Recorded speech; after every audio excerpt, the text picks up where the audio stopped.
this evening. Amen. Christ, amen. Thank you. Thank you, Rich.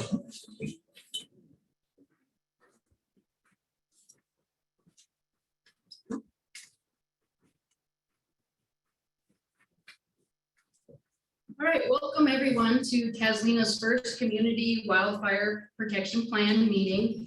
My name is Jenny Mosier. I'm a wildland firefighter and prevention advocate for the Valdez Copper River Area Division of Forestry. Thank you all for taking the time to attend tonight, and thank you to the Native Village of Tazlina for allowing us to hold this meeting here. A couple housekeeping things. Exits are on each side of the building if needed, and there are bathrooms located behind the seating area. For those attending in person, we do have funding written into the grant to provide refreshments, which will be available after the meeting. Thank you to Sarah Nelson for providing those. I'm going to turn it over to Emily, our co-host, to give our online attendants some tips for a smoother meeting. Hi, good evening. Thank you everyone for attending. So like Jenny said, my name is Emily Yortsdorp, and I've been hired on as the Community Wildfire Protection Plan Project Coordinator. And again, thank you so much for joining. So I will be monitoring the online presence and participation. Please make sure that you are muted until you would like to speak. Then please go ahead and unmute yourself. And then once you are finished talking, please again mute yourself. It's not necessary to have your video on. If you would like to have it on, we would love to see you. There is also a chat box. If you go to the bottom of your screen, you'll see a section where you can chat and put anything throughout the meeting in there. If you have questions, concerns, comments, again, I will be monitoring that as well. One other function is raising and lowering your hand. And that is also available at the bottom of your screen. There should be a little ellipsis that says more. You can click that and you should have the reaction to be able to lower or raise your hand there. It also might not say more, it may say reactions. And again, you will have the ability to raise and lower your hand. We encourage everyone's participation, both online and in person. The community wildfire protection plans cannot be written without your input. So please make your voice be heard. Finally, as we get started, I want to let our in-person attendants know that we are using a PA system to assist with sound quality for both the in-person and online attendants. There will be opportunities for discussion and input, so please use the microphone if possible, and know that if you have side conversations, they may be picked up. We're also live streaming this meeting on Facebook and recording it for anyone who's not available to be here tonight. Before we get started with introductions, I want to take a quick minute to introduce the purpose and goals of this meeting, which are to identify and introduce involved agencies, organizations, and their roles, provide background information on the purpose and value of community wildfire protection plans, seek feedback on wildfire concerns, provide the opportunity for ongoing feedback, and identify what's next in the process. We'll go ahead and start with introductions. We'll do the folks who are here in the room first, and then we'll get all the online participants who would like to introduce themselves. We'll give you the opportunity to introduce yourself. All right, I already introduced myself as Jenny Mosier, so we're gonna go ahead and move on. Is this active? Hit the button on it and it will be.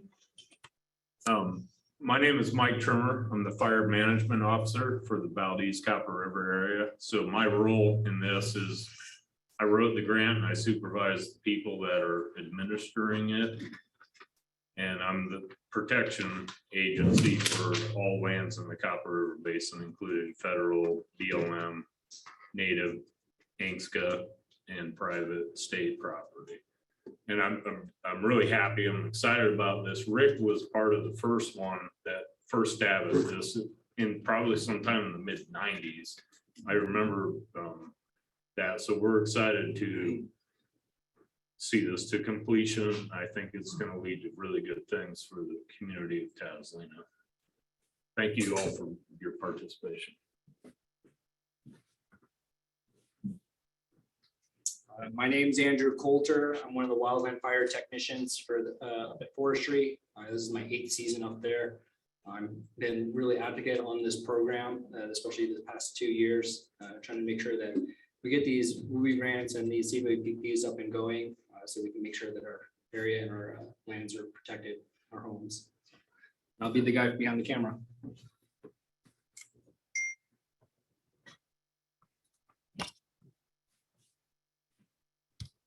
Let's start over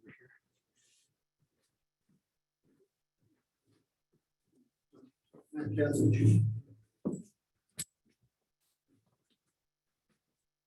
Hello, I'm Marcy Simeon. I'm the tribal administrator for the native village of Tazlina, as well as a community resident. So we're really excited to see what the CWPP can do to help our community here.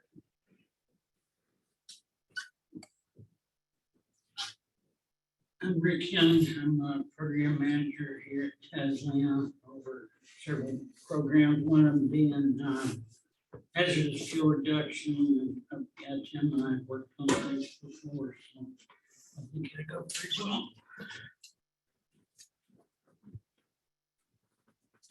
John Simeon, Tazlina resident, is here to learn a little bit more about what's going on with this program. Thank you. Where's the one person that lives in the village? In the resident here in the village? Elizabeth Brownways, council member, resident of Tazlina.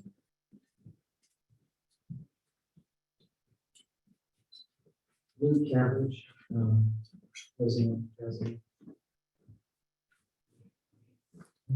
The council member with Tazlina. Greg University Charter Transportation Coordinator for Tazlina. Okay, thank you for everyone who introduced themselves in the room, and Emily is going to facilitate the online introductions. If everybody online would go ahead and find the reactions button and raise your hand, then I will go ahead and call on everyone. And when you're done introducing yourself, if you would go ahead and lower your hand. If you can't figure out how to lower your hand, I also have the capabilities of assisting with that. So with saying that, I see that a lot of people have their hands up. Marnie Graham, would you go ahead? Sure. Good evening, everyone. I'm Marnie Graham. I'm the field manager for the Bureau of Land Management here at Glen Allen, and happy to see you all on here. Thanks. Fabian.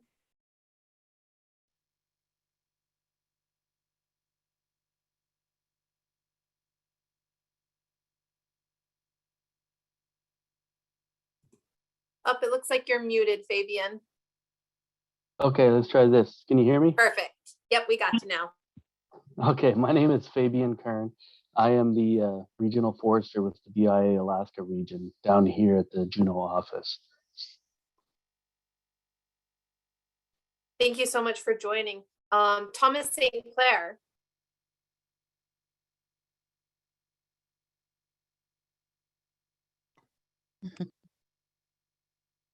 You are muted as well, Thomas. That's weird. There's a little bit of a weirdness when you click on it. Doesn't always. But yeah, I'm Tom St. Clair. I'm the Bureau of Indian Affairs Fire Management Officer for the Alaska region. And I think Fabian and I are paying attention to this a little bit because we have a fuels program and a fire prevention program. And so the tribe or any trust lands like the town site lots and native allotments are kind of our thing. And we have some opportunities for funding in the future. And I know that Rick Young is a guy that we talk to every now and then, and he's got some good stuff going on. So we're just trying to pay attention and help out. Thanks. Thank you so much for being here. Priscilla. Hi, Priscilla Morris here from Anchorage. I am the wood utilization and wood biomass program coordinator for state and private forestry with the U.S. Forest Service. So I'm here today to learn more about the CWPP process and how our programs can benefit from each other and consider wood energy and wood heating solutions for some of this material that's going to be harvested. So that's why I'm here. Thank you. Thank you so much for joining. Brian Mork.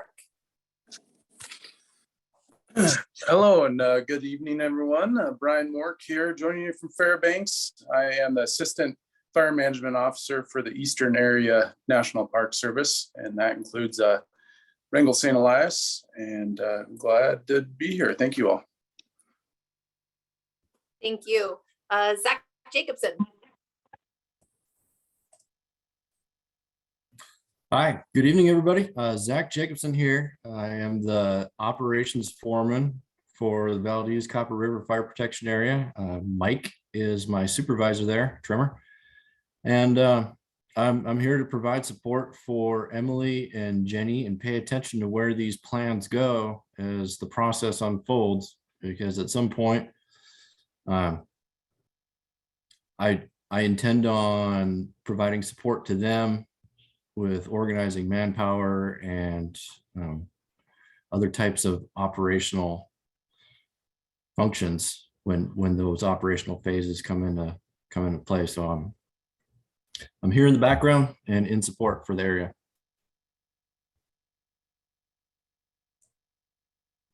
Thank you so much, Zach.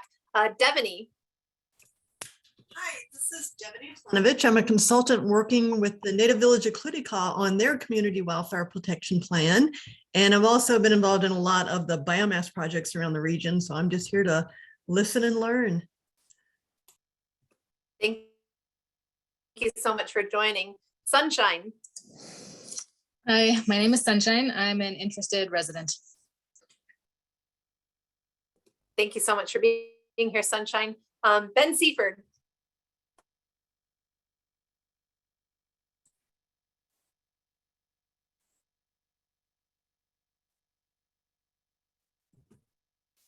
Ben, it does say you are unmuted. However, we cannot hear you. Do you want to try again? That's because I didn't speak. I was trying to confirm that I was unmuted. My name is Ben Seifert, and I am a fire management specialist for the Alaska Fire Service, BLM Alaska Fire Service, and was involved with initial development of this series of this project, which involves multiple community wildfire protection planning efforts with the Division of Forestry. So I'm eager to see the level of participation, and really looking forward to for the outcomes of this, along with all the other meetings. So thanks everybody for joining, and I'm welcome. Thank you.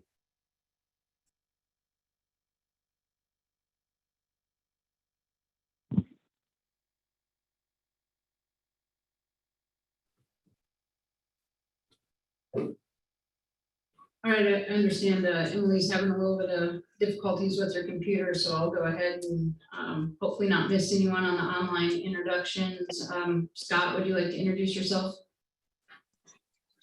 Yeah, my name's Scott Fike. I'm the fire chief for Glen Ridge Fire Rescue.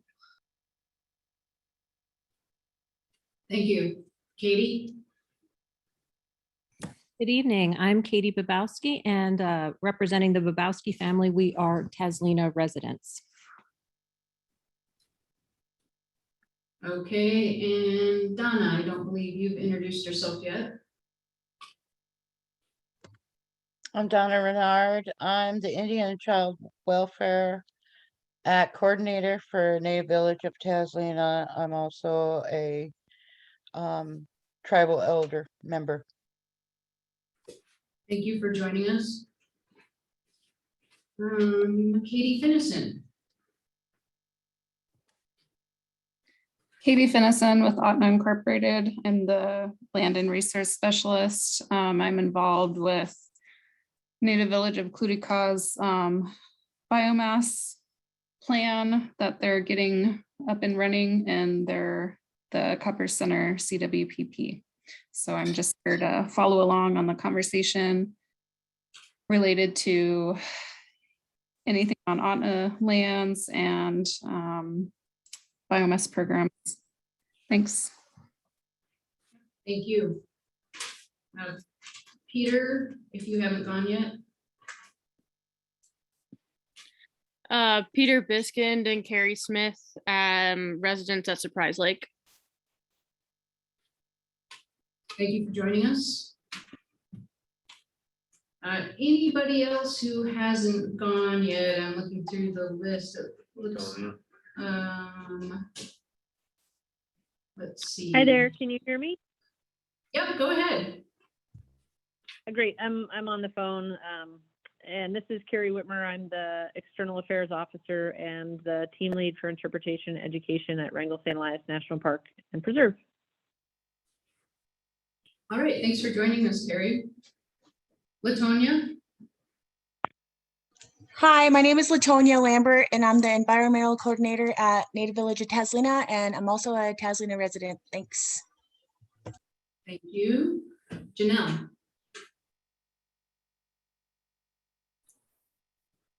Hello.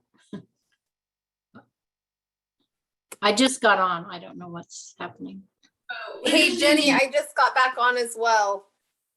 Okay, that's great, Emily. We And should Janelle, be- if you just want to just introduce yourself and the community you live in and your interest in community wildfire protection plans. I'm Janelle Eklund. I'm in Kenny Lake, and I just want to make sure that we're safe if there's a wildfire. Thank you. Yeah, thank you. Thank you for joining us. Casey. Yeah, good afternoon. Casey Basug. I'm the BLM State Fuels Program Lead, and in agreement and with the state that we are a partner in this. So just listening in. Thanks. Oh, thank you. It's Tim Skiba. I'm the forester for the BLM here in Glen Allen, and I also help participate in the fuels program here and participate in developing this grant, which the state got. Thanks. Thanks for being here, Tim. John, do you want to go ahead? Sure. John Lenhart. I manage the Land and Resources Department for Otna. And like Katie said, just here for information, answer questions, and to absorb what we can. Thank you guys so much for being here. I think that was everyone. I'm just going to give a quick pause. If you did not get to introduce yourself, if you would go ahead and do that now.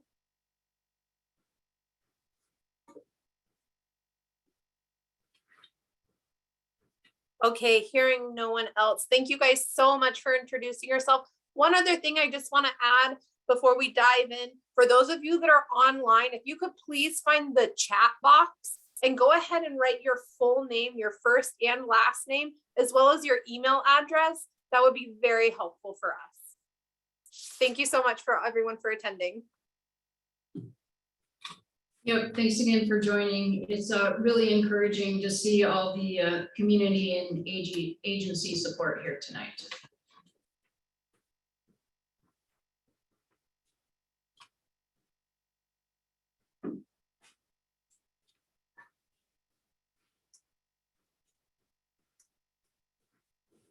And Emily, it's back to you.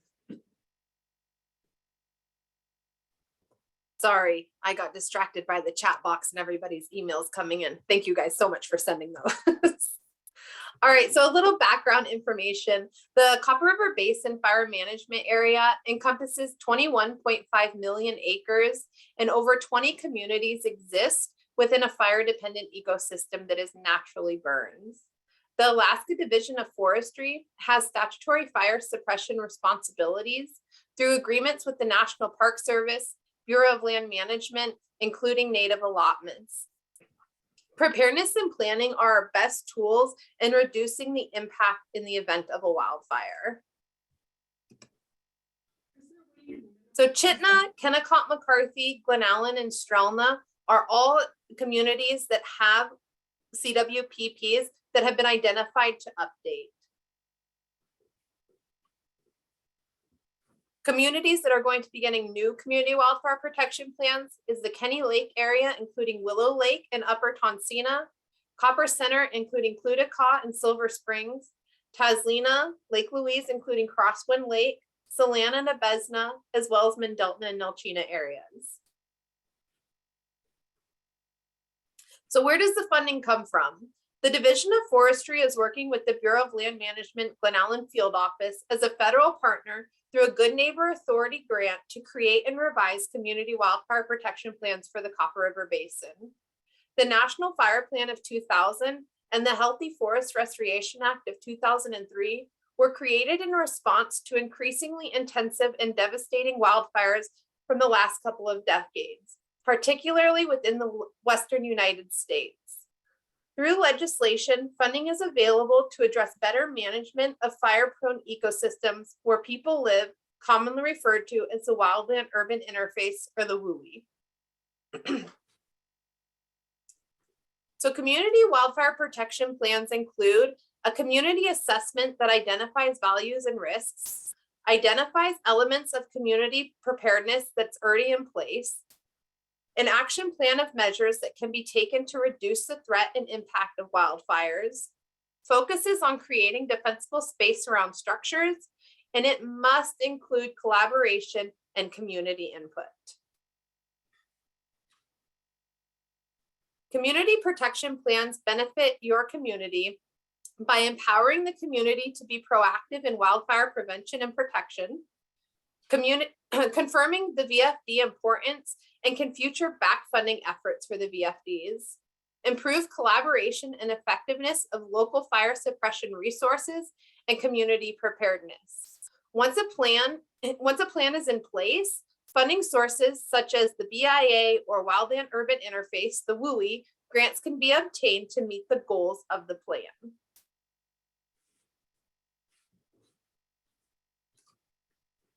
So agency roles and key players. Valdez Copper River Area Division of Forestry is facilitating the plan. We are looking for input and collaboration with local organizations through meetings. We are looking for feedback from other land management agencies as plans pertain to different land ownership. We are looking for input and feedback from community members through survey, participation, and other outreach. And the BIA is a potential funding source for tribal entities and other entities to implement the goals of the plan. We're also looking for volunteer fire department for input, identifying needs as the plans can help funding efforts for volunteer fire departments in the future too. And I see Marcy has a question. Go ahead, Marcy. I know there was a survey that was involved with this process as we initiated it, and I completed that survey. Do you have the numbers as to how many people completed that survey and how will that information be shared? Yep, I do. And we have some slides to share some of the information we've gotten so far. So we do have two surveys available. One is on your wildfire preparedness and concerns, and then the other one is concerning firewood. So far within the whole Copper River Basin, we've gotten over 100 survey results back. Within the community of Tazlina, because the surveys break out what community you live in, we've gotten 11 back so far, and I anticipate that number growing because we recently did a mass mail out of surveys. Okay, and I guess a follow-up question is how long are you accepting those? Indefinitely. Okay. Yeah, yep. I mean, until they'll be valid until the plan is like printed in place and filed with the state. So yeah, the input process will be ongoing for sure.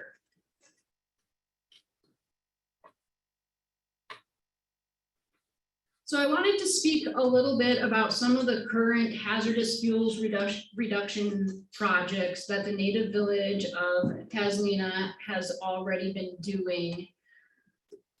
Since 2010, the focus has been on creating defensible space around houses, fish camps, native allotments, grave sites, and fuel and fire breaks as prescribed. been working with Marcy and Rick with the native village of Tazlina and identifying some of this work and trying to see some of the work that they've been doing, because we want to build future goals of the plan off of what they have been already accomplishing. Rick told me that a crew of 6 people in 2021 created defensible space around 6 sites, and that the waste fuel is used in a biomass wood burner to heat tribal buildings. Creating defensible space around your property is one of the most important things that you can do to protect it. The typical native village of Tazlina fuels crew are 6 to 8 people, and ideally the crew becomes red card qualified to fight wildland fire in the event firefighting resources are needed locally. And I'm just gonna see if Rick wanted to add anything about what some of the work that you've been doing the last over 10 years here. Oh, gosh, 10 years. We're gonna pass him the microphone so you can hear him. Go back 25 years. Well, let's see, I was born in 52.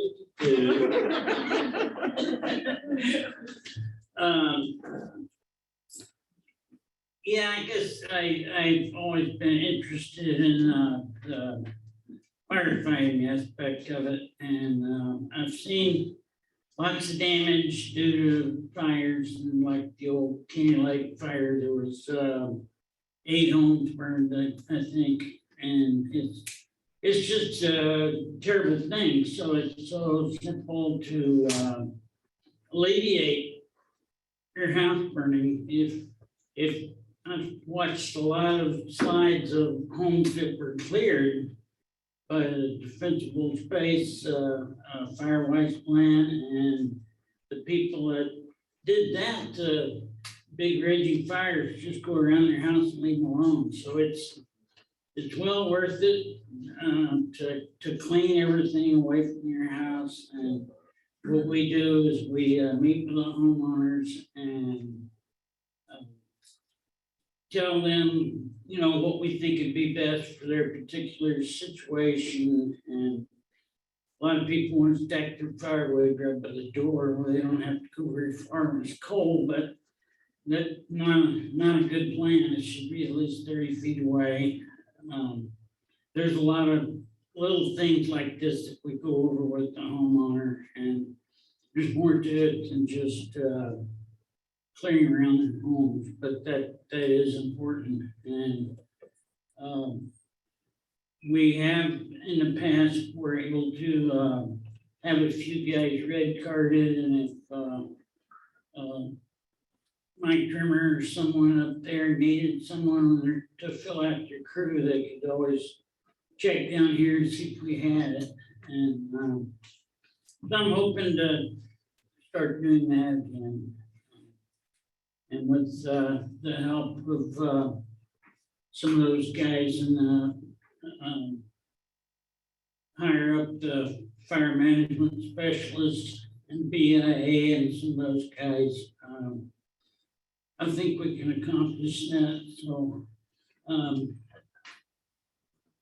you know, that's about it. Yeah, thanks, Rick. Really appreciate your input, and I'm looking forward to continue to work with you as more plans develop. Mike Turner has a comment. Rick Young actually used to be on the Copper River fire crew back in the day when we were just young whippersnappers and the hills weren't quite as steep, right? I will tell you that, and Sunshine could probably speak better to this, but the state of the Division of Forestry is putting a lot of effort into red card training opportunities. And this year we're doing a statewide virtual training. And I think some of those flyers may be already out there. If not, we'll get you that information. But our area is still going to do an in-person typical red card and the normal refresher dates.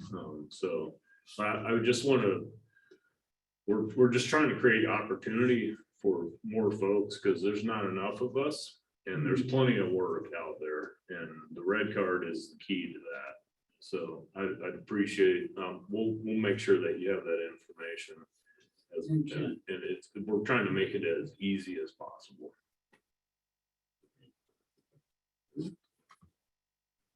All right, thanks for that, Mike.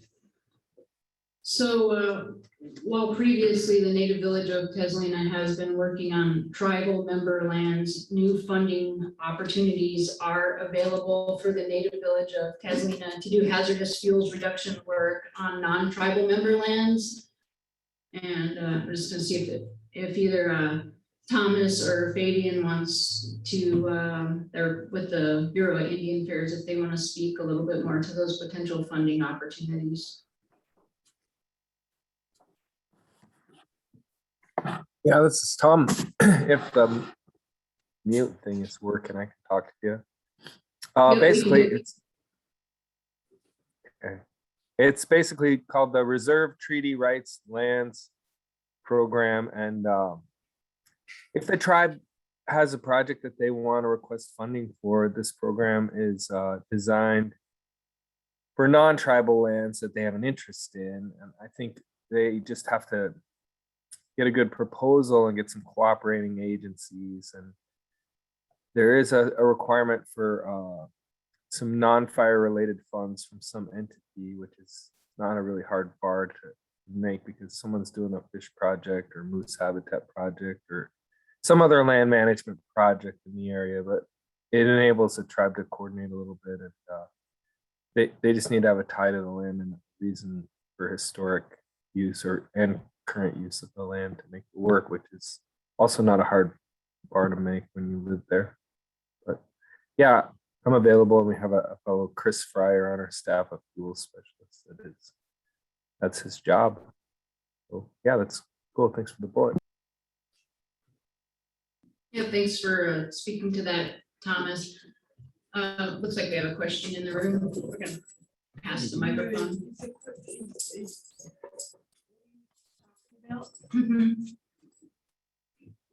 Does it have to be within this plan or area, designated area? Or could it be outside the area?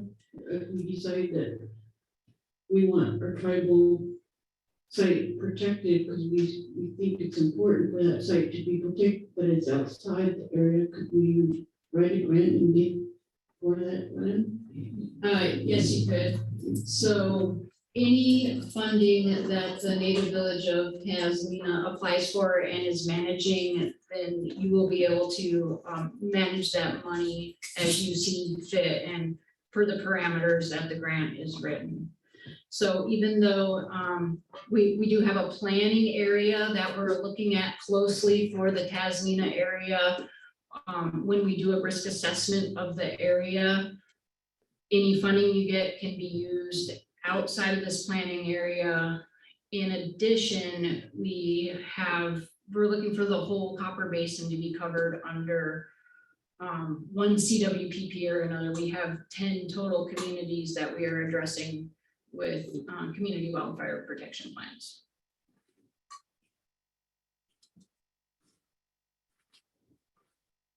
Okay, and then I guess the other thing that I just like to reiterate is that as we go through and I identify the needs in the community that we want to write into the plan and different prescriptions based off of professionals in the wildland field, we're relying on the community members, the nonprofit organizations, tribal entities, other people than just the Division of Forestry to carry out what is identified in the plan.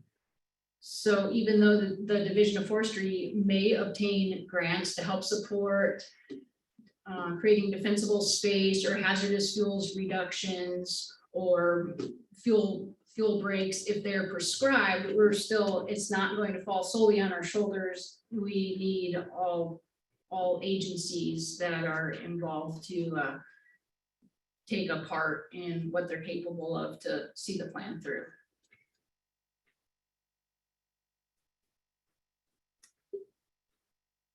So we've been collecting input through survey collection. We currently have 2 surveys available. They can be accessed online or a paper mail-in copy, which we've pretty much mailed out to every box holder in the Copper Basin. Up to this point, just for the Tazlina area, we've received 11 surveys back, now 12 because somebody handed me one tonight. And then one of the firewood surveys. And these surveys allow us to compile information on the types of outreach programs that will benefit the community and identify what the wildfire concerns are within the community.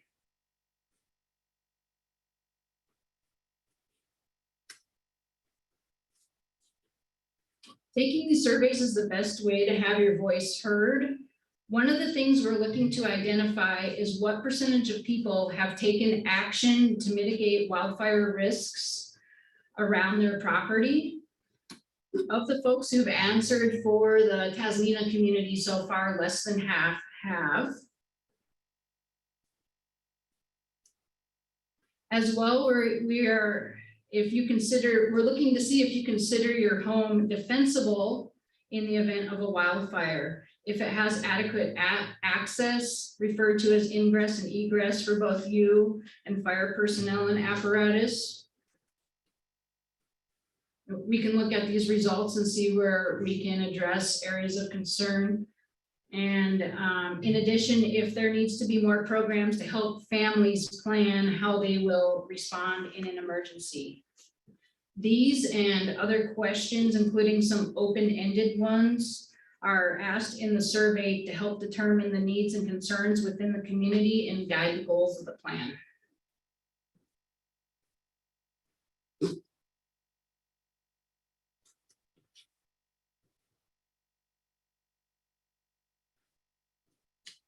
Okay, so this is a point where we're gonna open it up to discussion on input of community needs. We've kind of broken it down into some categories to just help get people's thoughts going. We're looking for input on emergency preparedness in Tazlina, which may include things like, is there proper road signage on all your streets? And does the whole community have access, water access?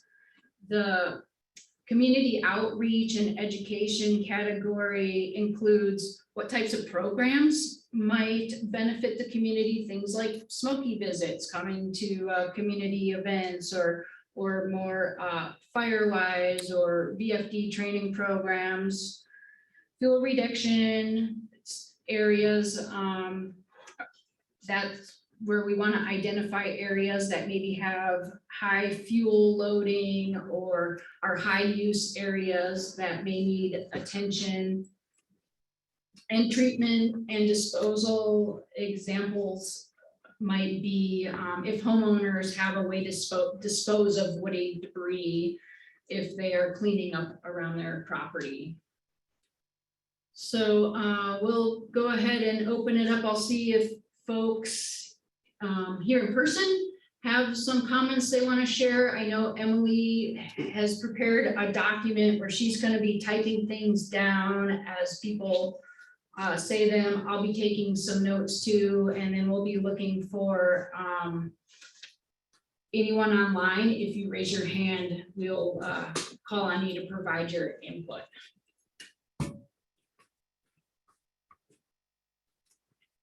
Looks like we have some.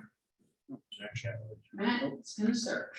Oh, okay. Warren's gonna pass the microphone. I think he was actually offering to pass the microphone.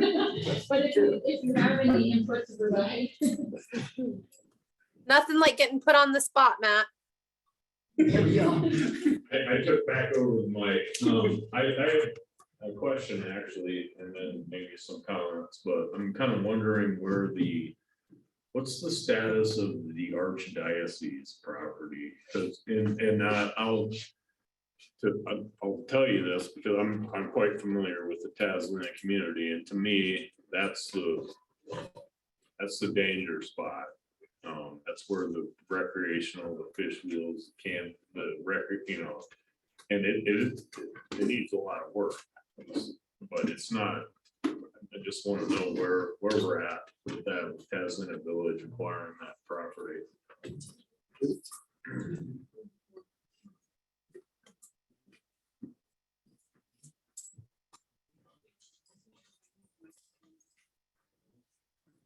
Yes, thank you. The Native Village of Tazlina has entered into a memorandum of agreement to purchase the acreage, the 462 acres over there for the old Catholic school property. And as you guys know, that is private property, and it is a stipulation of the Anchorage Archdiocese that there would be no wood cutting. So there is very little maintenance when it comes to that parcel or the large parcel, because they have taken a stance to limit access for cutting, whether it's, old growth, falling stuff, like you said, the ladder fuels, things that are definitely pose a hazard. But as we know that people that go back there to access the fish wheel property, that they do have fires, campfires and stuff like that. Yes, on occasion, while they're processing their fish or smoking their salmon or those different types of things. So it has been definitely limited.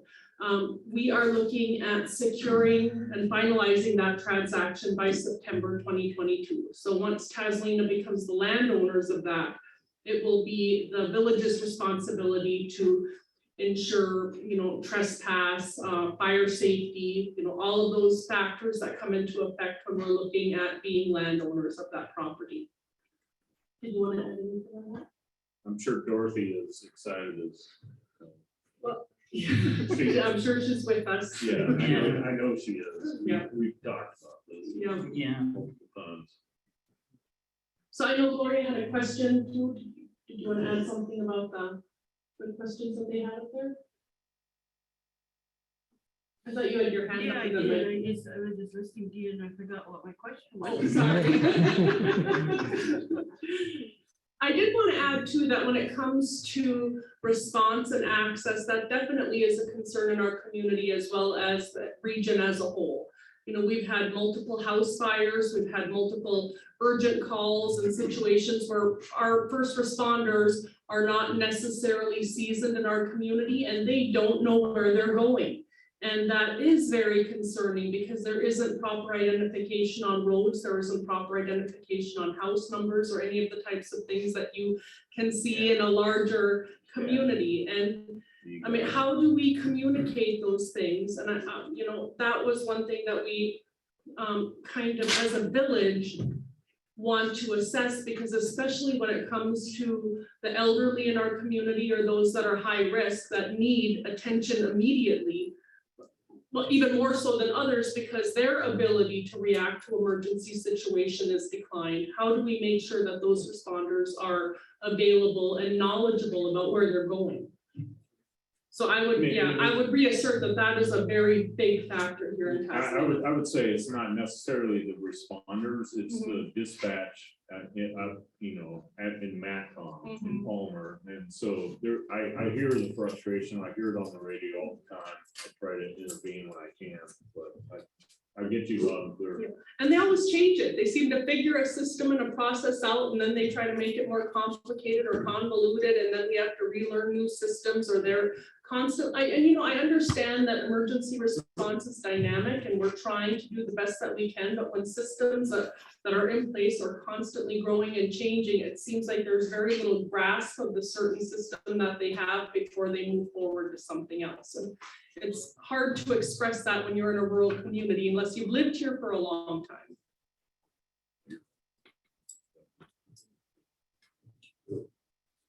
I was just gonna say what she said. I had a potential fire at my place yesterday and I seen these state troopers going right by my house.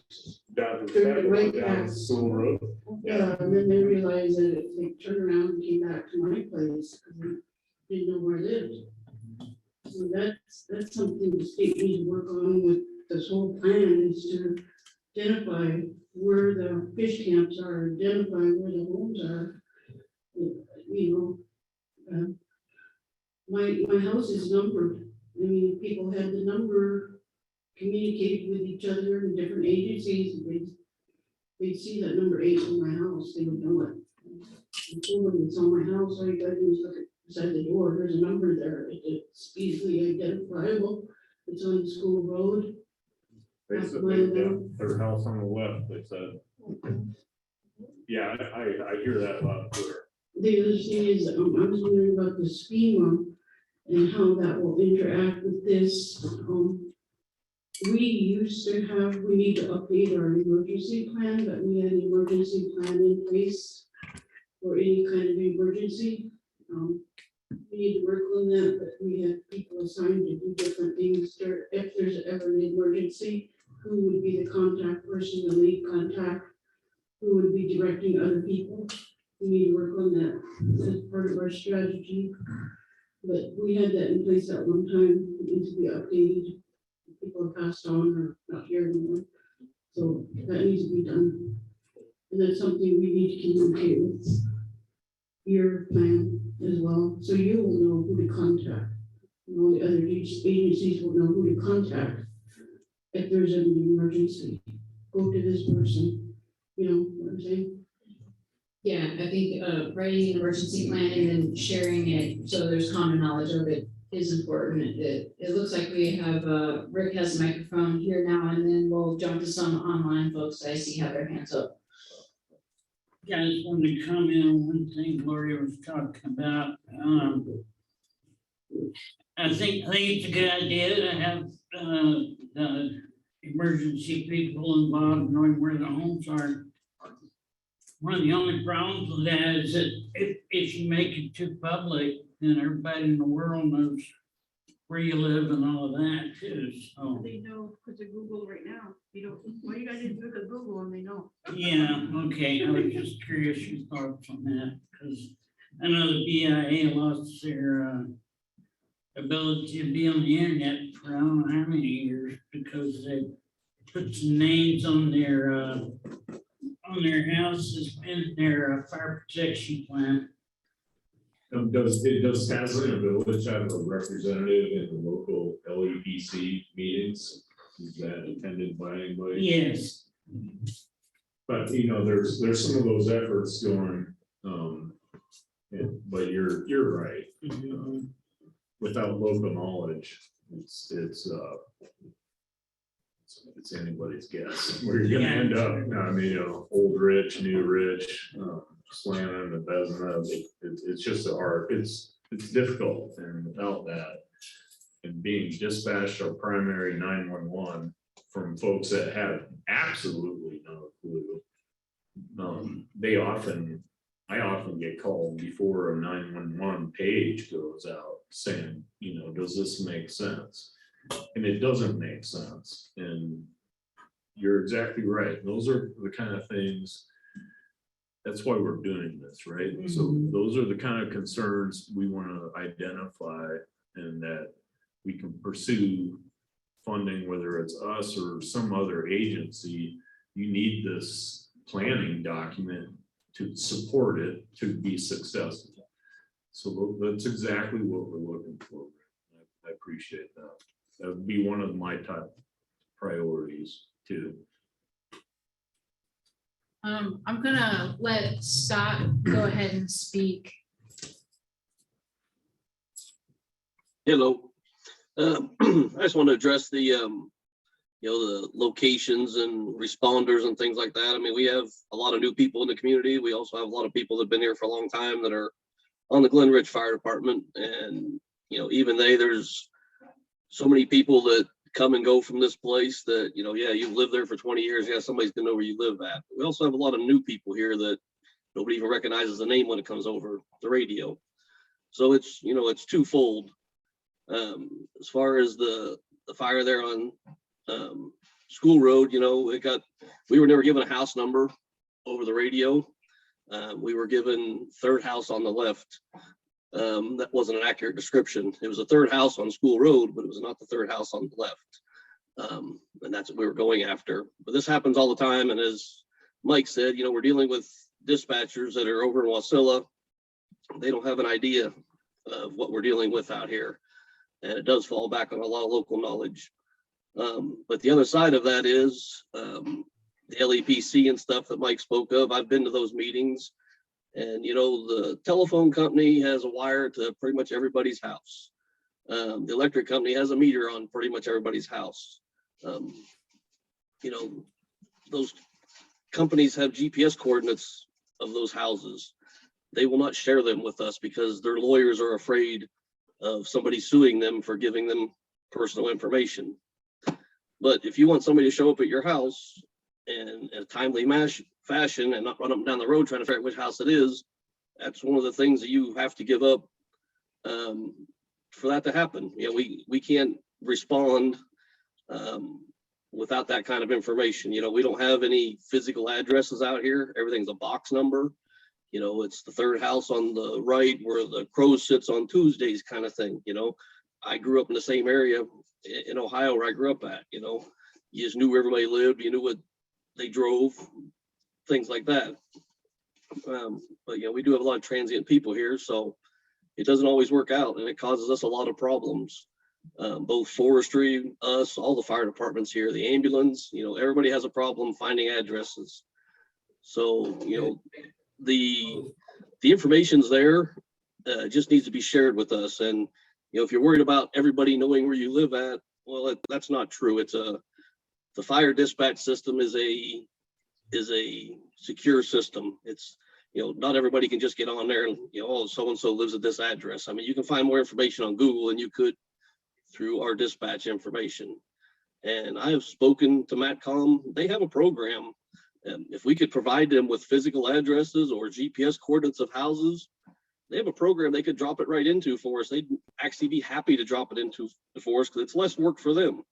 We could have computers in our response vehicles that we could punch in, so-and-so's name, an address or whatever, and it would take us, right to that residence. I mean, there'd be no run up and down the road. There'd be no anything. So, it's something for the community to consider. Privacy versus a fire truck or an ambulance showing up in a timely fashion. And, the privacy, like I said, the privacy issue isn't really an issue because it's, like I said, it's a secured system. I mean, not, nobody but responders have access to it. So that's just my 2 cents on that. I would love to not have to run around and wonder where we're going. Anybody has any questions, I'd be happy to answer. Yeah, thanks, Scott. We appreciate your input as the Glen Ridge Fire Chief. And I think that we all could agree just throughout the whole Copper River Basin that ensuring that minimally we have road signs on streets that are not identified would be really helpful, and then start, working on Can we go back? numbers. Yeah, it looks like we got another question. Yeah, go ahead. You said that there's a system available for us to put data in? Or I misinterpreted what he said? I believe you said that there is potentially a system available. We're gonna go ahead and let you speak over the microphone so everyone can hear, maybe stop and then readdress your question. So Scott, looks like you might have a question coming at you, if you can hear it. As I was understanding what you had to say, there's a system at MatCom where we can enter into it information regarding our tribal member homes so that when they get the call, they have more information than just the fire or their emergency. Yes, the way I've spoken to them, I've just spoken to them and just a general cursory. I mean, that's what they do in the valley, I mean, everything over there's got a physical address, and there's a GPS coordinate attached to that. If we had a GPS coordinate, we would have to have funding as a fire department to be able to buy the hardware on our end of it, which is basically, the equipment to put in our trucks, computers, basically, mobile computers to be able to run the program. But yes, they could dispatch us and give us, this is the location kind of thing. They had Kenny Lake had a fire here a week or so ago. They triangulate the caller's phone and gave them a close Latin long, but even that out here gets iffy because our towers are so spread apart. It's really hard for them to triangulate. I mean, I've had them, I own the towing company here in town also. I mean, I've had Matt call and send me out for somebody, in a ditch or an accident, and been off by a few miles because they're trying to triangulate off these towers that are so spread out. They can get you in the ballpark, but they can't put you right there like they can in the city. Well, so far you've said the only thing that could probably absolve the situation, the GPS coordinates for each home. That's about it. Out here, yes, because we don't have any physical addresses to associate with homes. We can't pull onto a street and look at people's mailboxes and say, it's this 100 block or it's that 100 block. We don't have that out here. It would be awesome if we did. Just street names would be awesome. I mean, I live down here in Silver Springs. I mean, this is very well marked down here. But it can still be confusing. We have like 2 or 3 roads down here that are the same name. We have, loop and street and road, kind of thing down here. So, even that can be confusing. There's a GPS coordinate is absolute. We would basically have the computers in our trucks would basically have a map pulled up on it, and it'd be just like you Googling, I want to go here and hitting go. It would show us, we're driving towards this dot. This dot is where the emergency is. I'd also like to add that, some of these issues can be addressed through education within the community and helping with letting folks know who are making 911 calls, what the important information is that they need to be communicating about the emergency that they're having. And that is something that, we can put under the community outreach and education section that can also help address this issue. I'd like to see if there's just more brainstorming thoughts that people have in their head that address the concerns of wildfire or preparedness, areas of concern. I know we've talked about the archdiocese land and high recreational use areas where folks have fish wheels and other recreational sites. Where are some other areas in the community that we know would be potentially dangerous if a small fire was to start there?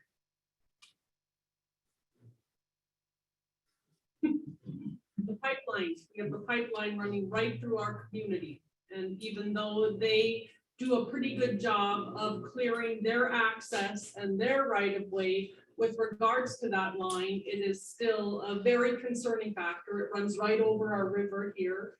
And if there is a fire or some sort of large natural disaster, that is one of the first things that comes into a lot of our minds is how do we ensure that that pipeline doesn't have any issues, because that could be absolutely devastating for our community. So Marcy was speaking about the pipeline and how it allows for access for folks to use that corridor. And then of course, if there was any sort of emergency there, that it would be a very devastating accident. Thank you, Marcy. Talk to you about that in the ADCRNA with funded bill. Do we want to give them a I microphone? can't understand. We'll give you a microphone, Kim, so everybody else can hear.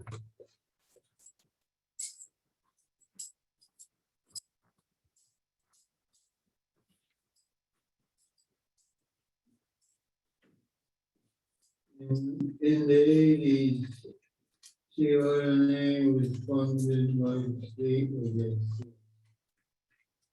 Cut a 400 feet fire line on the west side of the pipeline from Tazlina to Tazlina. And now it's almost like when we first started. I'd like to see that. We cut trees have grown back up. And our fire line up there now, and that's pretty much complete. The Glen Allen fuel break? Yeah. Yeah. Okay, so we just had a comment that places where there was defensible space or fuel breaks already put in place that those need to be maintained. You know, where the cemetery sites are,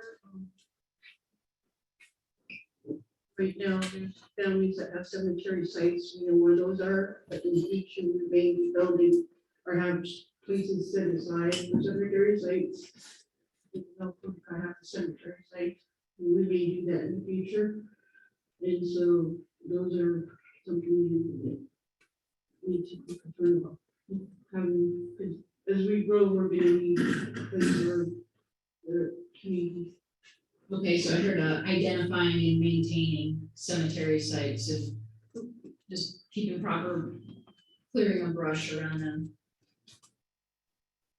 Hey, Jenny, I really appreciate you restating what people are saying. For those of you that are in the room and you're talking on the microphone, if you wouldn't mind trying to just turn your voice up a little bit and speak a little bit louder into the microphone for all of us online, we would greatly appreciate that. Thank you.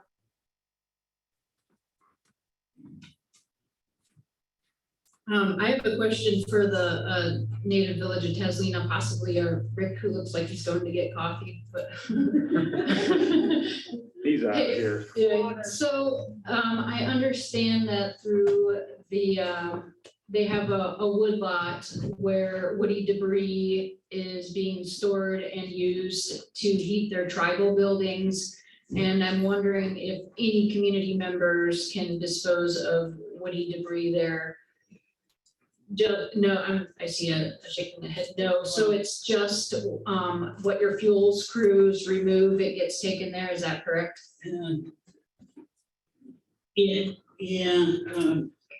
Right now, we kind of tend to fill that little gravel pit up with the stuff we take from around people's homes, and we've kind of had some trouble in the past, people wanting to dump their garbage there, so. And whenever we plan to burn, we do call DNR and see if trimmers, somebody can send the truck over, and they always do. So it's a little more involved than just it is in a way a community pile because the brush can come from anybody's home. But it's not really big enough right now and plus the DNR's got your rules about what class, how big a brush, fire you can have, so I wouldn't say anybody. Okay. Another question is, Mercy, maybe you can answer this. Do you know if a lot of people use burn barrels in the Tazlina area? I honestly think that you guys might have a better answer to that question than we would, because they have to apply for a permit through your agency to have those burn barrels. Nobody applies directly through the tribe or contacts us about burning privately on their property. So I guess the only time we ever have any issues when it comes to personal home fire or burning is when somebody might need a few extra hands or a little bit of help, and that mostly corresponds to our tribal membership. Okay, and it is one of the survey questions, actually, if folks use burn barrels, but if we identify a need, that is one way that we can also outreach and educate people on better and safer burning practices with their burn barrel. I'm afraid to do that because of the regulations. I don't understand what the regulations are, other than you have a niche across your barrel. And where do you buy a niche? I mean, where would I buy a niche? I would like to burn something there. I just either take it over here or I throw it away and don't have them fall away. But I would like to do that, but when do you buy one of those niches in the house? I'm really not sure about the regulations. Yeah, and that is definitely something we could easily provide you information on. The hardware cloth that the metal mesh that goes on top can be purchased at like the hardware store. And the idea there is that you want to have vents and screening in the bottom of your burn barrel so that you have a, more complete burn. And then, of course, you don't want embers escaping and improper clearance. And we can certainly, we'll provide you personally, and then if there's a need within the community, do a little more outreach to help folks with that and accomplish their goals. Is that something we can apply a grant to BIA? BIA can answer that grant. If that could be part of the BIA grant that we do apply for to get screens, even at our fish camp, something like that would be useful. We have a little across our dug underground with gravel underneath it. We use a metal thing over our burn barrel, in the ground. Yeah, so, part of the collecting data with the survey is then identifying where there's needs, and then by having the input right now that folks are giving and you're giving. So I think that I can't speak specifically for what the stipulations of a BIA grant can be applied for, but anytime there are grants for any need that we can identify and write within the plan. But I can't speak to if there's a BIA grant or not. Yeah, and I don't know if anyone on Fabian or Thomas, if you want to jump on, if you heard that question, or I can restate it. But if materials to make proper burn barrels is something that could be applied for through a BIA grant. Yeah, I'm not sure if BIA would have funding for that, but certainly we would entertain it. We've been talking to Ricky, but if tribal administrator or someone wanted to get hold of me, and yeah, the fuels part Chris Fryer takes care of, but the fire prevention part might be an easier way to go with the burn barrels, and that's my department. So yeah, I'll follow up with Ricky tomorrow. I'll send him an email and we can see about connecting the dots. We'd have more conversations too about it if we think it's a need. Emily, do you want to scroll down to that next section on our note taking about identifying hazards in the area of concern? And Rick, did you have your hand up? No. No, okay. Yeah, and I just want to ask Tom, if you are gonna, entertain that idea or whatnot, can you please keep me in the loop on that as well? Because I know there's a lot of Native communities out here that we've been working with, with Chris Fryer and such. And so just keep us in the loop, because it's more than just Tazlina that we would be interested in making sure these other communities know about this, if it is something that the BIA can assist with. Well, certainly, yeah. I will coordinate with Chris. If you put your email in the chat, I could copy it, paste it, and have the contact. Awesome. Sounds good. Yeah. Thank you. And then Emily, under the hazards section, if you would write the archdiocese, your old school land as something to get on the radar that would need some fuel reduction once it becomes a property of the village.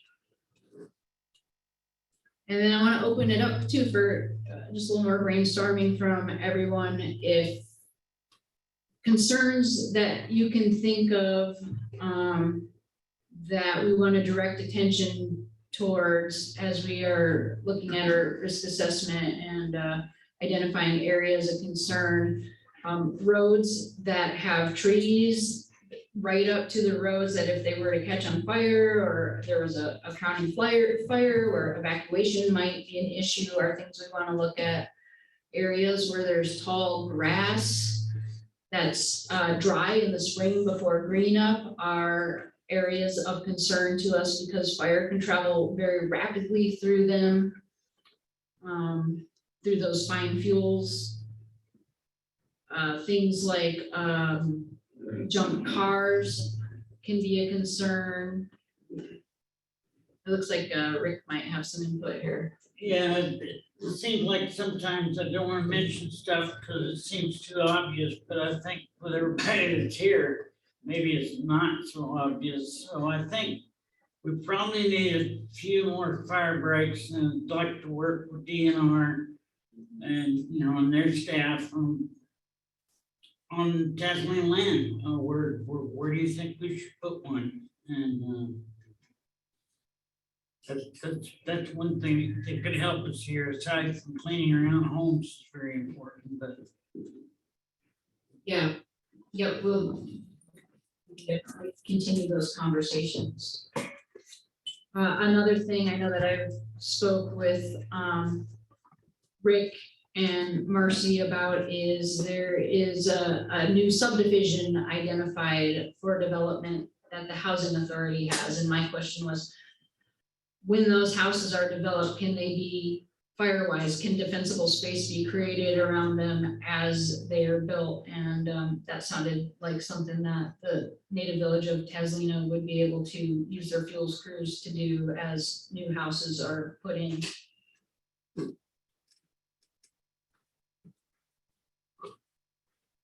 gonna see if there's any other online comments, looking for any hands up right now. And again, you know, after this meeting or anytime, if you haven't done the survey yet and more ideas come to you, please include those ideas in the survey so we can capture them.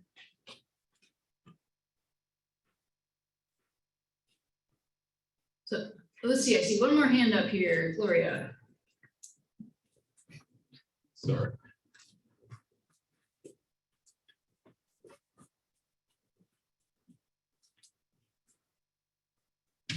You said we're gonna be, BIA is gonna provide funding for the grant. Somehow our lands, like Clutica and Buchanan, how we could all work together and apply for these grants that needs to be thought about by BIA. You know, how we work together, and I guess I want them to respond how they can help. I hope they understand that our lands are, you know, butted against each other, and how we could apply for grants and how we could all work together. Ask my question, but it's a question. Were you looking for a response from Thomas or Fabian?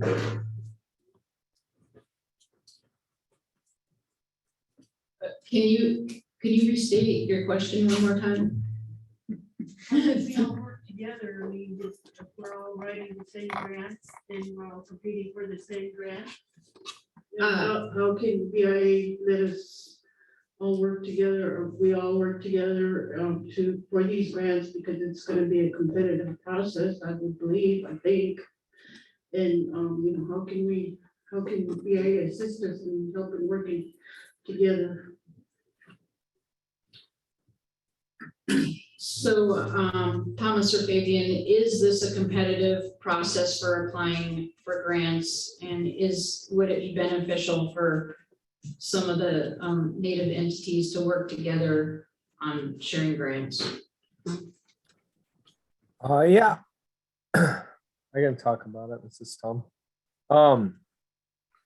Yeah, it's always competitive. Funds are limited, but currently the administration really wants to fund this program, and so it's Department of the Interior funds this Reserve Treaty Rights Lands program. And I will say that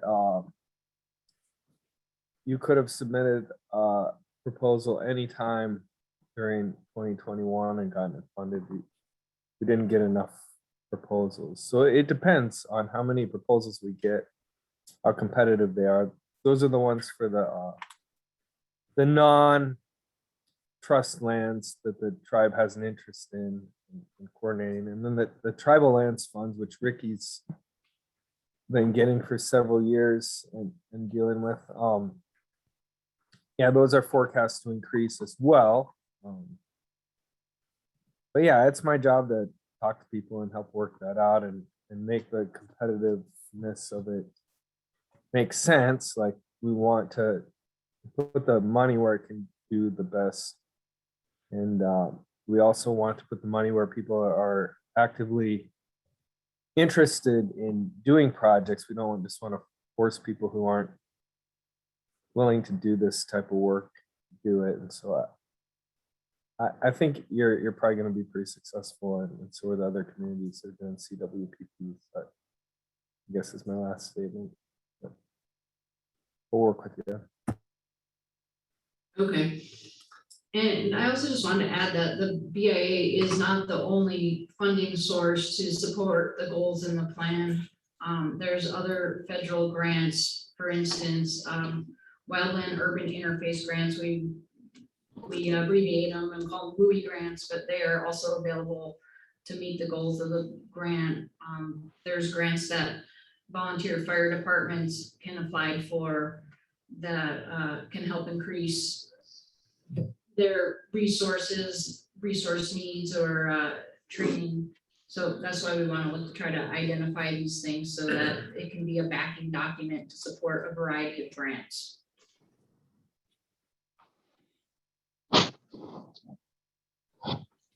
Hey, this is Fabian Kern here. I'd just like to add on to what Tom had said. And my main point is that, having a CWPP in place makes your reserve treaty right land proposals that much stronger, because it identifies the areas where the work is already going to be done. And so it makes it a lot easier to go through. And when you add other communities, I mean, I believe it is possible to kind of combine where these communities are all connected. But it would be a good idea to make sure that they all have the CWPP as well. So that way all that part is taken care of up front. Yeah, that makes sense. And that is our goal, that all of the communities in the Copper River Basin will have a community wildfire protection plan in place. Hey, I'm going to Jenny, move really on. quick before we move on, I'm sorry, but I missed someone. Peter had stated on the chat here that Surprise Lake subdivision and growing full-time home residents. Do you want to speak to that, Peter, and elaborate on that more?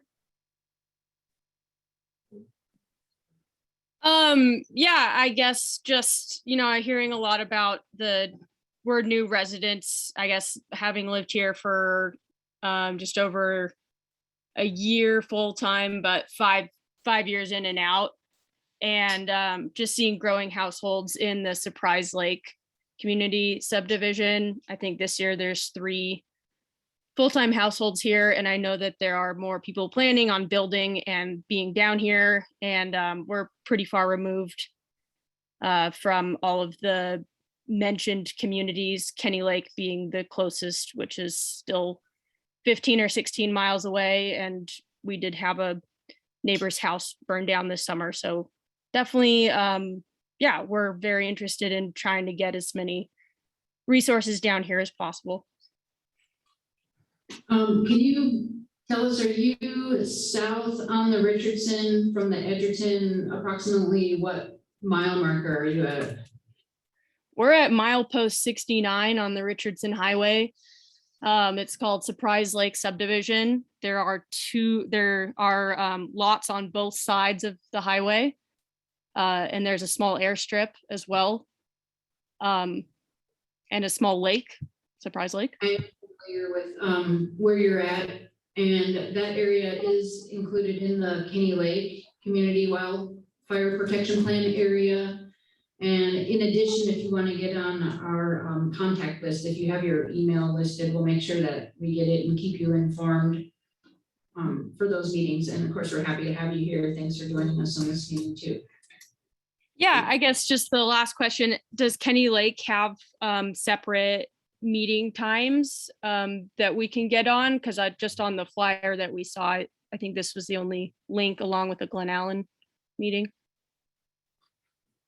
Yeah, so we've had a total of 10 communities to address with these first meetings to get the process started. And the Kenny Lake meeting was earlier in the spring, almost a year ago. So we'll be looking at having a second meeting in Kenny Lake soon. Okay, great. Thanks for all that information. Appreciate it.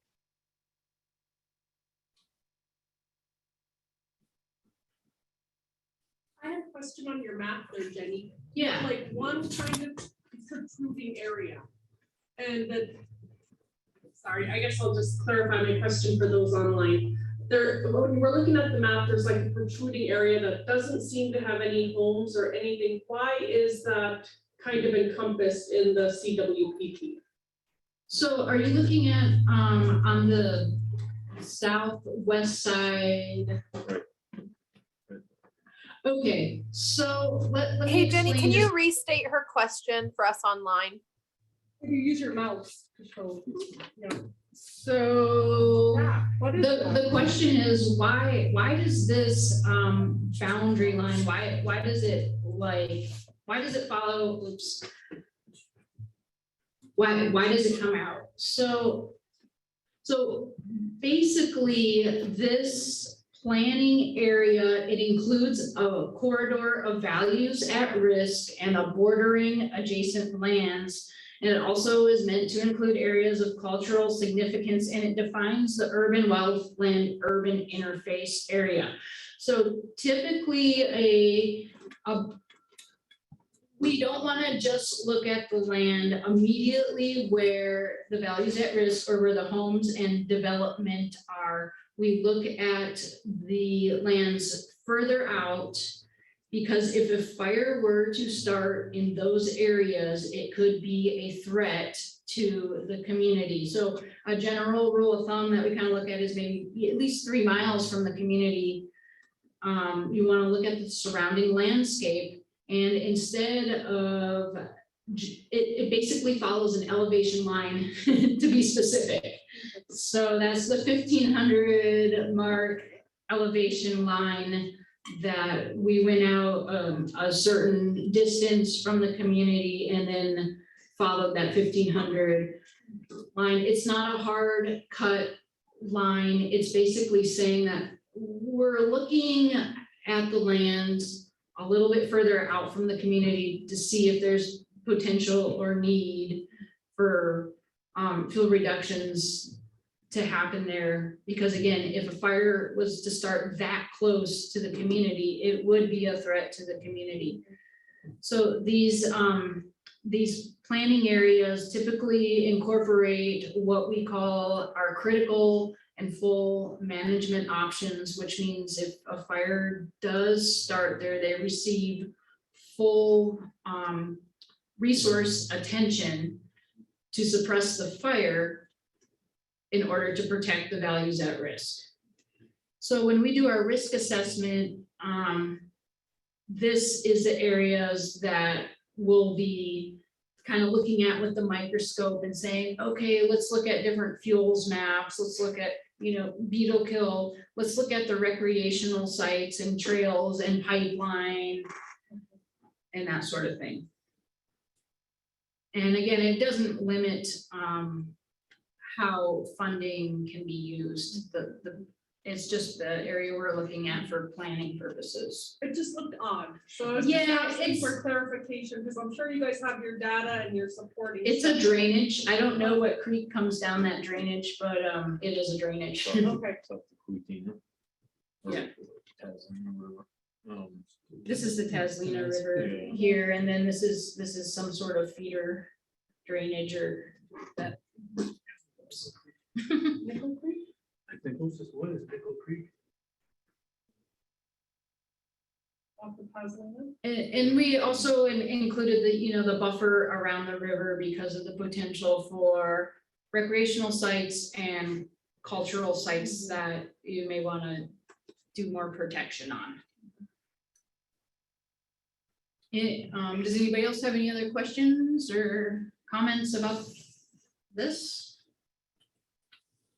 Yeah, I would just comment on that, real quickly, these are arbitrary lines that we're putting out there, all right, and they're nothing set in stone. We are, as Jenny mentioned, we have, limited, modified, full, critical protection areas. So if there's values at risk for Tazlina Native Corporation, Tazlina Village that exist outside these boundaries that aren't already in full or critical protection. That's also something that we would want to know. And we can change that status and we can upgrade that status to whatever protection level meets the values that are at risk there.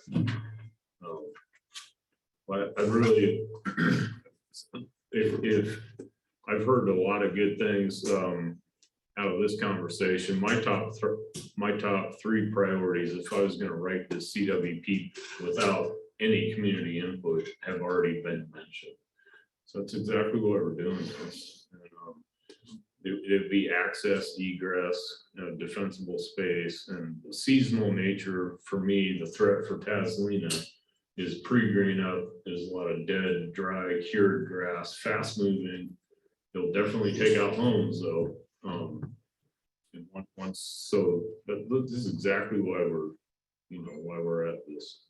And, there is funding sources all over the place right now. In my career, I've never seen it like this. And the federal agencies, BIA, BLM, the Park Service, and the state, CARES Act funding, and we're actually getting pressured. So there's funding available from the state too, and they're really looking at fuel breaks. They want fuel break projects. I put in a proposal for the Glen Allen fuel break to retreat that, and that got fully funded. So that's a project that's going to be moving forward. I'm not, we're really at the planning stages of that. And I'm not really sure what that's going to look like, but it's $500,000 to retreat the and I think that's going to be more equipment, shear blading treatments and things of that nature.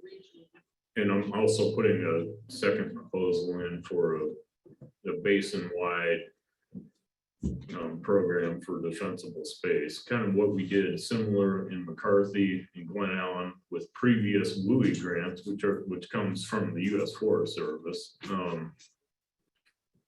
Those cost share agreements for folks to do defensible space on private property and the options to do that.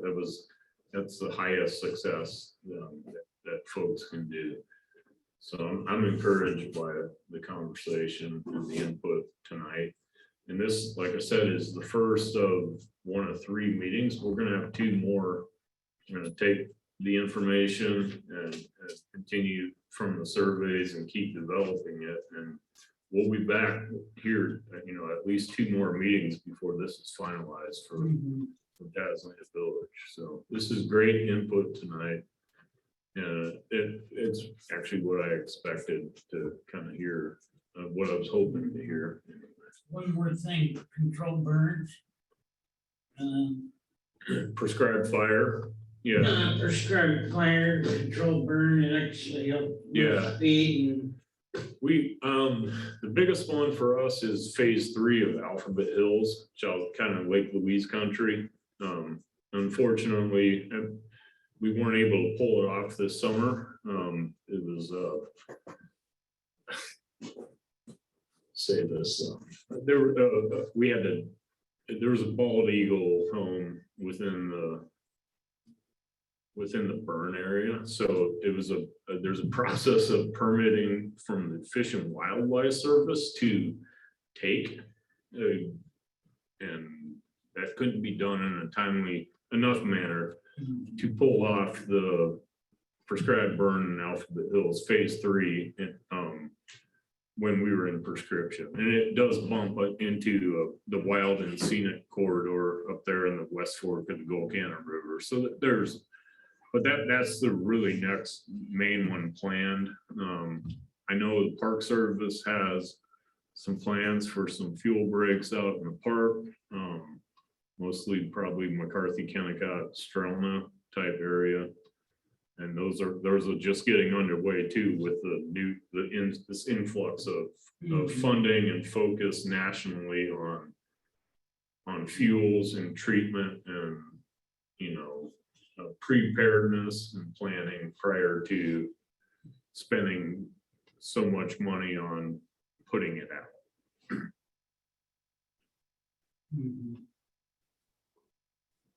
Casey, did you have something?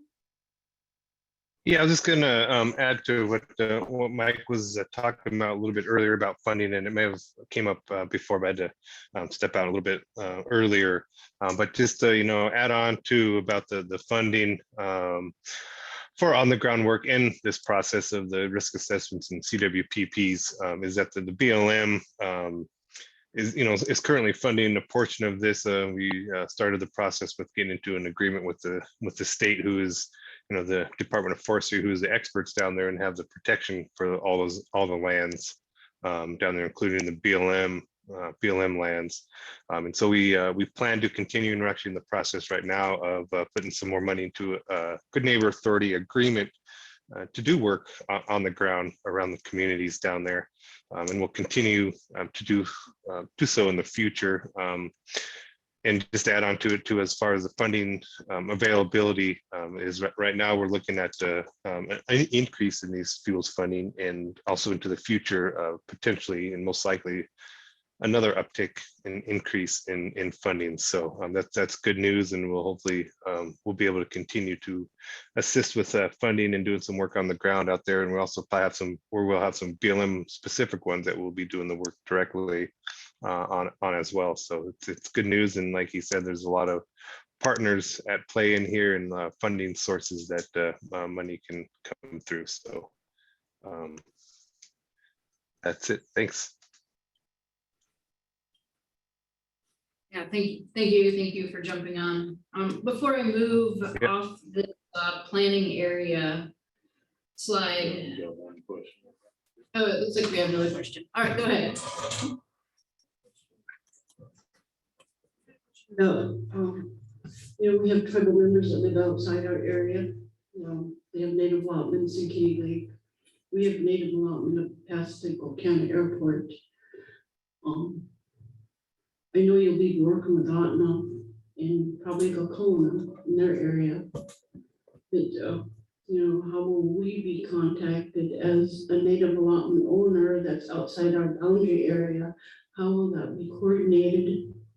I mean, how will we know if it's even being looked at, or, because it's not in the Tazlina, it'll be somewhere else in Gokana, I would think, I'm not sure.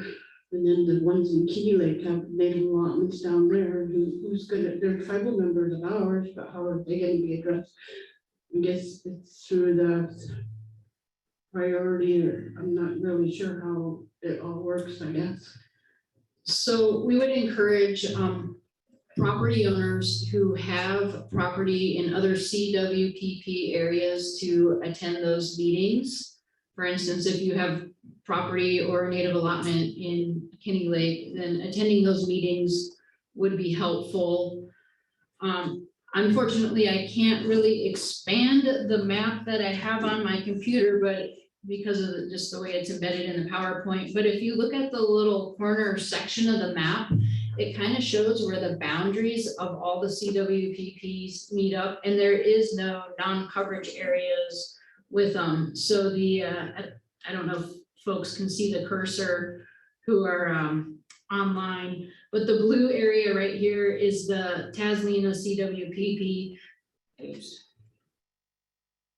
Directly above it in purple is Glen Allen, and then to the west is Mendelton and Ochina, and then going south we have the Copper CWPP, and then the Kenny Lake CWPP. With several of those are cut off. It's just a really small snapshot, and I can tell you that Gokana and Gokona already have CWPPs in place that are not being revisited right now.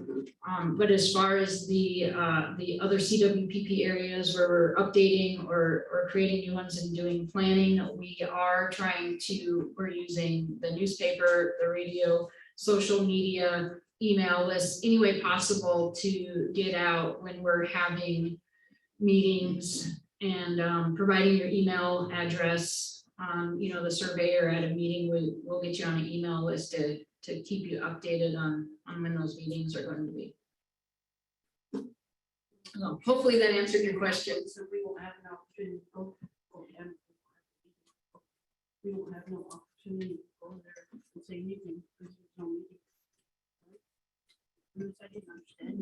Well, not specifically if you have, there's no changes to the plan being done for Volcana or Gacona right now, but there is a CWPP in place and you could contact some of the administrators there, such as the tribal administrators, to see if they have any programs that they are currently doing to support their CWPP plan. Most native allotment working with this program to identify, they know that native allotments. They know where they're at and how are they working with you guys to. I guess you'll be working on. Can I answer that? Yeah, Rick's gonna address how native allotments and how working together is happening. And Jenny, Yeah. for those of you that are talking in person, will you please use the microphone because we cannot hear you online? Okay, talking with, some of the higher ups, Tom Sinclair and Chris, which is, fire management officer. I've been talking to them about native allotments, and they said that, no problem, we can go ahead and native allotment, even if it's way down on McCarthy Road, we gotta go down and spend 9. We can, that's kind of the feeling I've got from those guys, and I don't know if Tom is still on there, but they're much in favor of native allotments helping clear around, whether they have any buildings on or not. That'd be a good question for Ben Seifert. I don't know if Ben can address that, if you heard that, any Ben, but Ben is he's kind of the guy responsible for, at least on the federal side that I deal with, basically the bill payer for protection on those lands. And so he's a lot smarter about me when it comes to that. This is Ben. Could Rick repeat the question?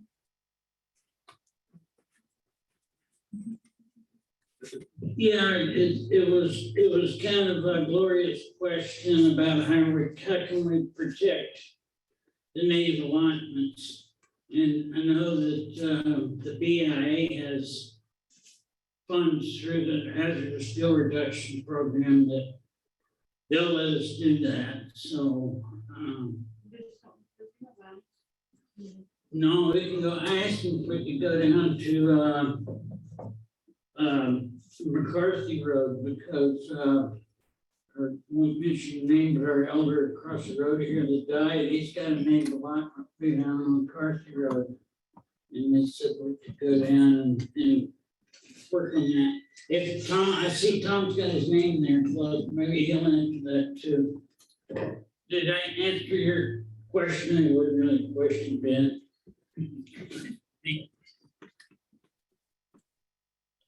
I'm going to defer to Tom St. Clair, his hand's up, and I think he has a response to this. Tom, you got clarification? Yeah, for BIA, any native allotment where these native town sites, and there is like Gannett Island Indian Reservation and a few other things that are trust lands and they're trust assets. And our position is that it's the federal government's responsibility to protect those trust assets from whatever into the perpetuity, and wildland fire is one of the things we protect them from. So if there's a proposal to do some fuels work that makes that easier, then BIA is going to entertain it. And if we can route the money to a tribe or a tribal consortia, and they can do the work, that's one avenue. Another avenue is that BIA just does the work ourselves or contracts it out to a ordinary contractor. But yeah, if you own a native allotment, yeah, you could contact me. Hopefully, I didn't hear exactly who asked the question. We could figure out who's doing the fuels work in your area, whether it's BIA or a tribe or a tribal consortium. You could come up with a plan.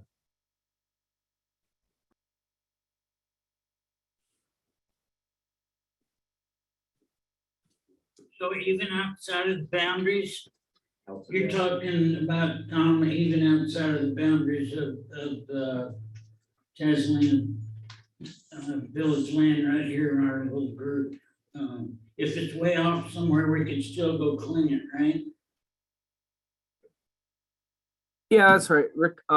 So for me, my boundary is Alaska, the whole state. And if it's a trust asset, which includes all the native allotments, then yeah, it's my job to kind of work at protecting those things. And so, and a lot can contact me or the BIA and ask for the fire management person, which is me, and they'll make it happen. We've never had it cleaned up there. It's never been fire protection, whatever you call it now. We'll look into that.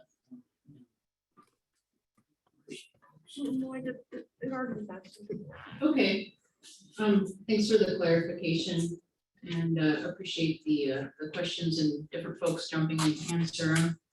And Can I go Brian ahead? Mork online, do you want to go ahead?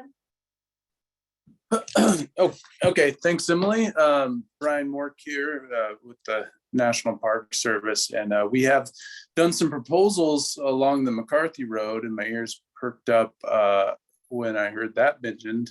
Nothing is concrete yet, but if anyone would like to contact me, my name is in the chat, and we have an interest on doing work on parklands surrounding native allotments. So take note of the chat if you'd like to get a hold of me, and thank you.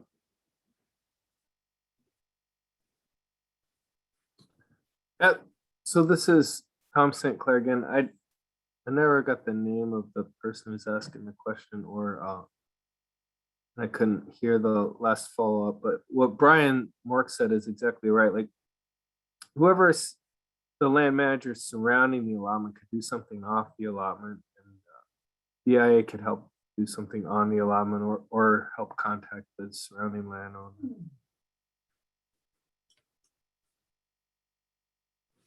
Yeah, we've seen that out in the Park Service, private property within the surrounded by Park Service land. In the past, there's been projects done on parkland to create defensible space for those private properties, and that's always been well supported by the park. And I think the last one we did was 2009. When the Chacana fire was going off, we went out there and we basically did pretty much a shaded fuel break around private property that was surrounded by Park Service land. But the park was very receptive to doing that work on Park Service land bordering the private property. I wouldn't expect that would be an obstacle going forward for you out there. We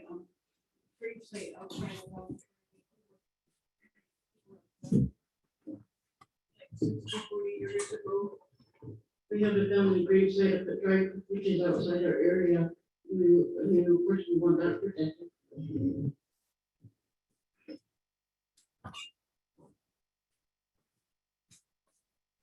I have a different question that I just recognized here on your map. It looks like Copperville is identified south of the Tazlina River. Why is that? Well, it's a base map. I think so we can put different layers on the map, and it might just be the base map that I chose when I produced the PDF of this map that is not quite accurate. So I might need to use a different base map with all these other layers on top of it. I don't remember which GIS map this was that I used, but that's a good observation. I'll take note of that, and we'll try to get a different map inserted in with, you know, the boundaries and the fire management options and whatnot. So no, it just reverts back to our very first point. Identification and clarification of very specific areas is important, and we don't want to spread any misinformation. So Copperville is a specific part in our community. yeah, thanks for recognizing that.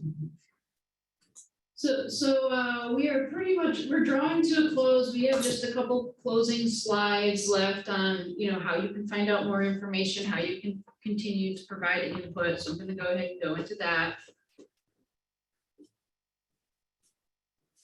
So providing continual input is very much valued for this process. Feel free to contact Copper River Forestry anytime. The phone number is here listed. Feel free to email myself. My email is listed there. And then the surveys, we cannot stress this enough. You want your voice heard?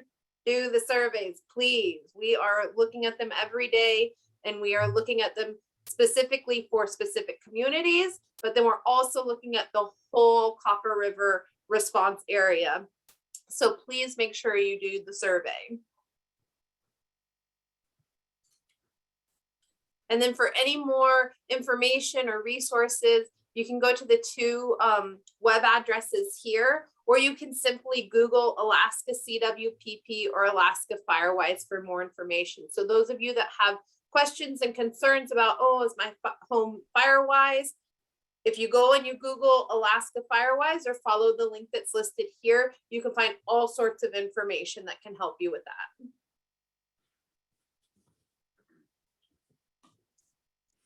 So, Hey, Emily, speak a little bit to the Facebook page, their social media. Yeah, so if you follow us on Facebook, it's Copper River Firewise. I post everything, all of our events that we're doing, any updates that we have, the red card class information that Mike was speaking to before, all of that information is being streamed on our Copper River Firewise Facebook page. And then I do share it on the Copper Valley Sales Cycle, Copper Valley News and Information. And that's a great way. You can send a message on there and we'll reply to your messages with questions or concerns. You can, like I said before, you can call us, you can email all of the information. If you're on Facebook, I highly encourage residents to go and like our page and follow our page to get up-to-date information quickly.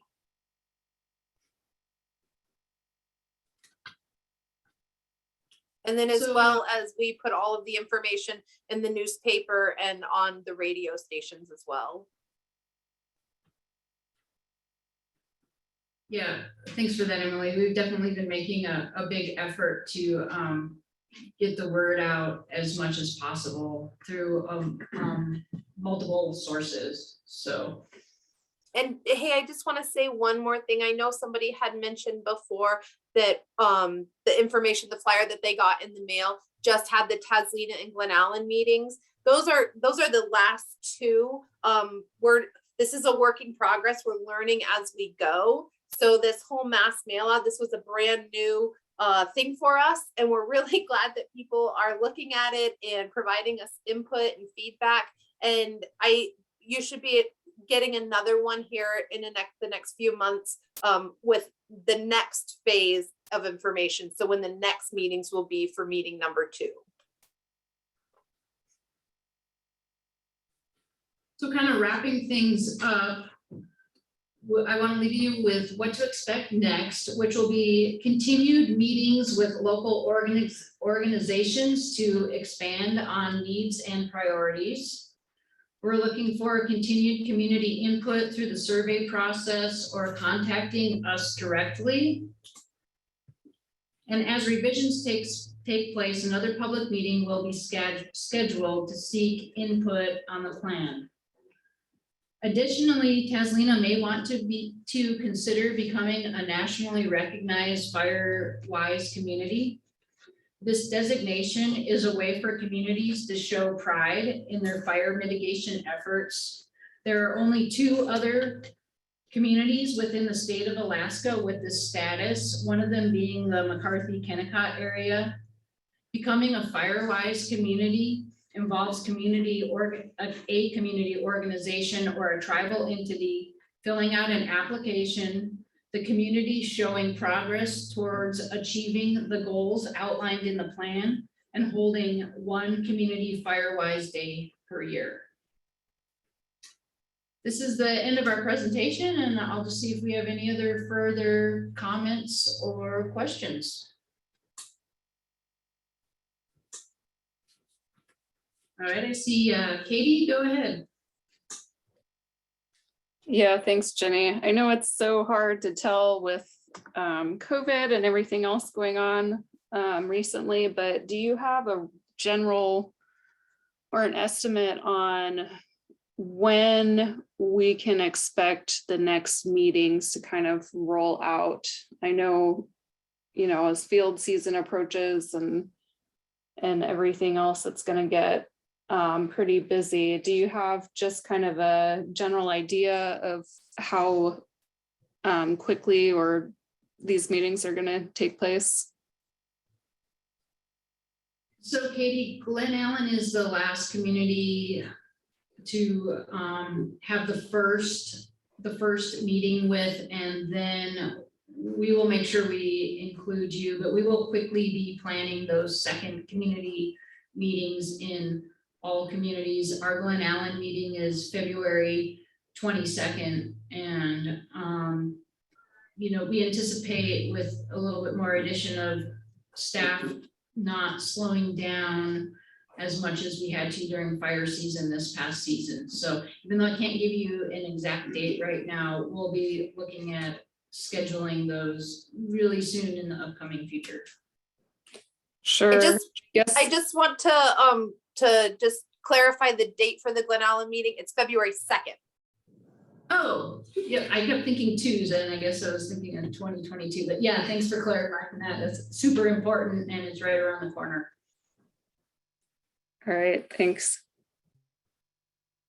All right, I don't see any other hands up in the chat box, and of course, we'll be here in the room if folks want to talk more with us. So I think we'll go ahead and end the meeting now. And again, thank you for everyone attending, for your time, for your input, and don't hesitate to contact us if more ideas come to your head or you have any other concerns. Yes, thank you everyone for joining. And I did put my email again in the chat box for anyone that would like it again. Please go ahead and shoot me an email with any questions or concerns, input, anything. I'm here for you. Have a good night. Thank you. All right, good night, everyone.